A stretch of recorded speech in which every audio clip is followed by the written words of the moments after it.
CM Nitish mission 2024 को लेकर देश भर में विपक्षी दलों को एकजुट करने में जुटे हैं। यहां अब उनकी पार्टी में टूट का खतरा मंडराने लगा है।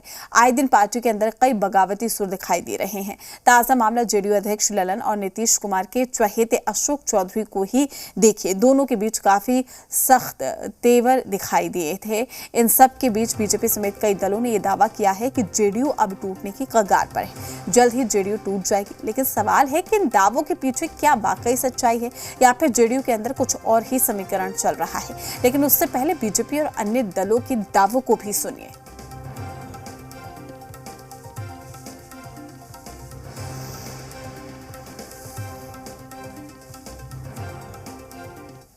उत्तराधिकारी तेजस्वी यादव को घोषित कर दिया।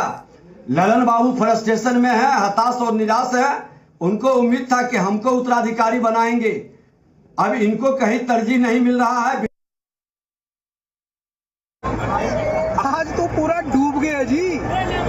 जिस पार्टी के राष्ट्रीय अध्यक्ष को सीधे सीधे उनके मंत्री से मुख्यमंत्री के सामने तकरार हो जाए तो पार्टी में कुछ बचा है। तो जब इस तरह की बात होती है ना तो पूरे के पूरे कार्यकर्ता हतोत्साहित निराश हो जाते हैं और अपनी कुंठा की जो अभिव्यक्ति है इस प्रकार की बातों से करते हैं।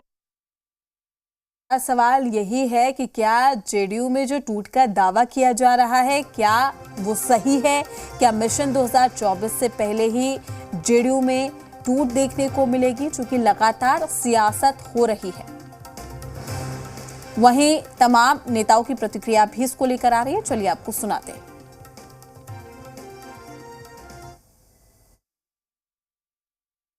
जदयू के महासचिव राजू गुप्ता भारतीय जनता पार्टी ज्वाइन किए।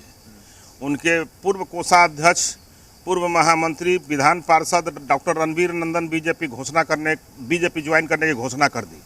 और अशोक चौधरी जी उनके राष्ट्रीय अध्यक्ष से त्रस्त होकर के रोज जो है एक से एक बयान उनका आ रहा है और उनके विधायक का बयान आ रहा है। घमंडिया गठबंधन के सबसे घमंडी व्यक्ति क्षेत्रीय दल के राष्ट्रीय अध्यक्ष बाबू ललन सिंह जी हैं और उनके प्रकोप से पूरी जदयू टूट जाएगी। और नीतीश कुमार जी के आंत का सारा दांत वो तोड़ने के लिए कहे थे, वो तोड़ करके रहेंगे। जदयू का हाल रावण के वंश जैसा होने जा रहा है।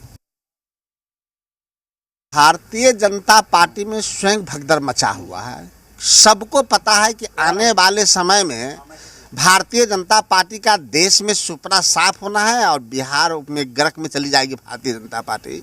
भारतीय जनता पार्टी के बड़े से बड़े नेता नीतीश कुमार से लेकर कांग्रेस पार्टी के संपर्क में है। आने वाले समय में देखिएगा कि जिस प्रकार से सुशील मोदी का तिरस्कार भारतीय जनता पार्टी में हो रहा है, वो अगर जगह मिल जाए महागठबंधन में उसी दिन वो चले आएंगे, इंडिया गठबंधन के लिए काम करेंगे। लेकिन इंडिया गठबंधन में जगह उनके लिए नहीं बन रहा है और वहाँ उनको काम नहीं करने दिया जा रहा है। कि जेडीयू में जितने लोग हैं, आप नीचे के लोगों की बात को छोड़ दीजिए, जो माननीय एमपी लोग हैं, माननीय मंत्री हैं, तब सभी परेशान हैं और सब लोगों ने कहीं न कहीं किसी न किसी दूसरी पार्टी से अपना कनेक्शन लगा कर रखा है। इसमें से कुछ लोग मेरे साथ भी संपर्क में हैं, भारतीय जनता पार्टी के साथ लोग संपर्क में हैं और हो सकता है कुछ लोग आरजेडी के भी संपर्क में हो। तो सब लोग सिर्फ मुहूर्त के इंतजार में है, क्योंकि सब लोगों को मालूम है कि जेडीयू की नाव पर सवार होकर के चुनाव की बैतरनी नहीं पार कर सकते। तो इसलिए सब लोगों ने कहीं न कहीं कनेक्शन लगा कर रखा है। तो जेडीयू तो सीधे अभी टूटे, कब टूटे यह एक अलग विषय है, लेकिन समाप्त होने ही वाला है। दुनिया की कोई ताकत उसको समाप्ति से अब नहीं रोक। टुकड़ों टुकड़ों में बढ़ जाएगी ये पार्टी के कई नेता हमारे ही संपर्क में, और बहुत पहले हम बोल चुके थे कि जेडीयू खंडित होगी। शुरुआत है, अभी तो शुरुआत है। आने वाले दिनों में जनता दल यूनाइटेड का नामो निशान लेने वाला कोई नहीं बचेगा। आज की तारीख में बिहार में और ज्वलंत विषय जात पात धर्म मजहब की राजनीति कर जेडीयू तो पहले से ही कई हिस्सों में बंट चुकी है। एक माननीय मुख्यमंत्री जी का गुट है, दूसरा राष्ट्रीय अध्यक्ष ललन सिंह जी का गुट है और तीसरा गुट वो है जिसका कि इन दोनों में ही कहीं कोई व्यवस्था नहीं बन पाती है। तो ये कहें कि दोनों से ही इनकी ट्यूनिंग नहीं बन पाती, तो ये उनका तीसरा गुट है।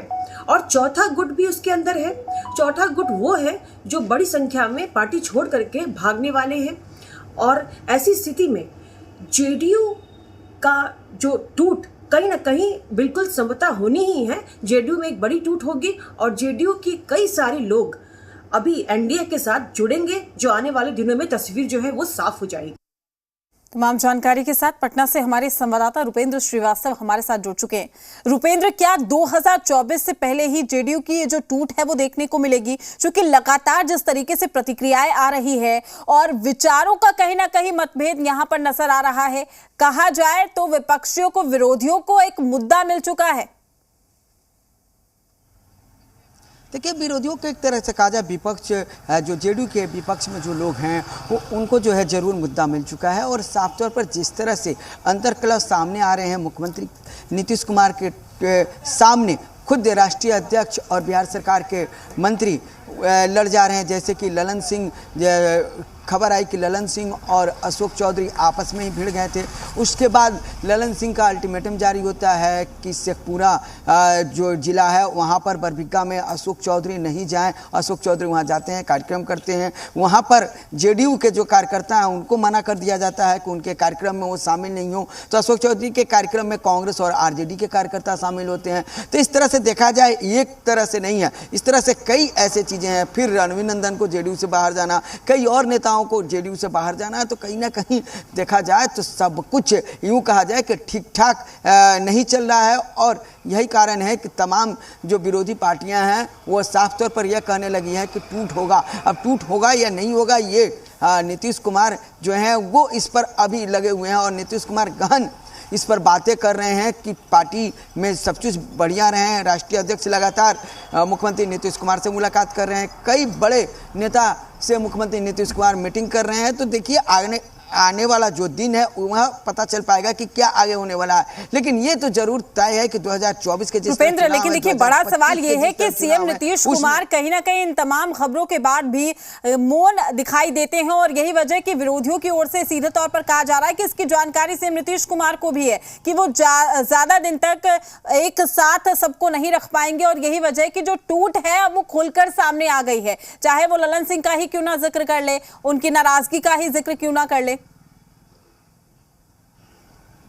देखिए, नाराज़गी तो है और कहीं ना कहीं तमाम चीज़ें हैं। जब एक तरह से कहा जाता है कि जब चिंगारी होती है तभी आग लगती है, और कहीं ना कहीं चिंगारी ज़रूर जो है भभक रही है और आग लगनी तय है। तो साफ तौर पर देखा जाए तमाम चीज़ें, क्योंकि मुख्यमंत्री नीतीश कुमार को ही जेडीयू के रूप में लोग मानते हैं, जो नेता हैं, जो कार्यकर्ता हैं, जो उनके वोटर हैं, वो तमाम चीज़ें। और साफ तौर पर जो भी पार्टी में घटनाएँ घट रही हैं, मुख्यमंत्री नीतीश कुमार ज़रूर उसको जानते हैं। 2 दिन पहले की बात है कि मुख्यमंत्री नीतीश कुमार जेडीयू कार्यालय के सामने आते हैं। कुछ क्षण के लिए उनकी गाड़ी गेट के बाहर रुकती है और फिर वहां से चले जाते हैं। इससे पहले औचक निरीक्षण करने चले जाते हैं। तो तमाम चीज़ें मुख्यमंत्री नीतीश कुमार के संज्ञान में है। मुख्यमंत्री नीतीश कुमार को ही निर्णय लेना है। लेकिन जिस तरह से विपक्ष सवाल खड़ा कर रहा है कि जेडीयू में टूट होगी, तो ये भी तय है, माना जा सकता है कि ऐसी घटनाएं हो सकती हैं। जिस तरह से अभी राजनीतिक हालात हैं, जिस तरह से जेडीयू में बयानबाजियां हो रही हैं, जिस तरह से जेडीयू में गुट जो है अलग अलग हो रहे हैं, ये माना जा सकता है। लेकिन अब देखना यह है कि मुख्यमंत्री नीतीश कुमार तमाम चीज़ों को जानते हैं, तो किस तरह से पार्टी में सभी लोगों को जो है एक साथ लेकर चलते हैं। लेकिन अभी जिस तरह से पार्टी से लोग बाहर हो रहे हैं और कई तरह के बयान दे रहे हैं, उससे ये साफ लग रहा है कि जेडीयू में कुछ भी ठीक ठाक नहीं चल रहा है। बिल्कुल रुपेंद्र, आपका शुक्रिया तमाम जानकारी साझा करने के लिए। अपडेट हम आपसे लेते रहेंगे, चूंकि इस पूरे मुद्दे के बाद जो विवाद है वो भी देखने को मिल रहा है। खबरों में आगे बढ़ते हैं, बात